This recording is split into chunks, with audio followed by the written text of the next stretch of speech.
Tota canal Pibon, nós recentemente anunciamos quatro companhia na Clube Tra no Senang, e Florin Caribense, se nós que é parte de bilhete na esse lota crim que nós com companhia que está localizada na situada na Boston e parte de moneda se está lota Royal Canadian Mint, ja die mensen se lota na Canada. Nós está verwachten que men custo cost kan bom ku para verdade para de 2024 nós lo introduzir Florin Caribense. E como neta senti reação foi do público? Tem hobby ainda que sa algo tocante ao projeto? Sim, nós estamos tendo de mesa pergunta de como passou como bebinta cambio de que está despesa de hobby aí nós está bem com uma moneda nova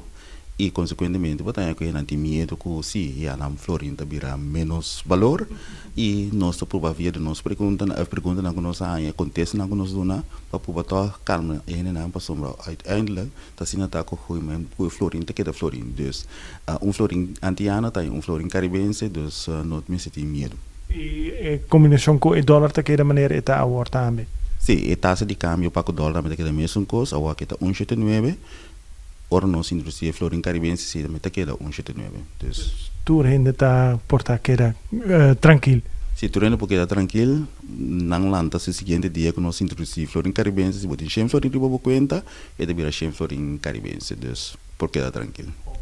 Pero toch lo tem maneira para se tem gente tem pergunta lo dan por bina e livestream que tá tu lugar 23 de mei para sobra hope gente tem pergunta. Sim. Assim na verdade como amanhã nós tem livestream caminho nós lo dona informação sobre tocante de Florin caribense e de com Florin caribense e também com no nosso base e cambio e tudo também por assim pergunta também via de seção de comments via nosso Facebook então custosamente nós lo contestar pergunta para trobe calma tudo para não porque tranquilo para sombra trobe maneira bisa não me senti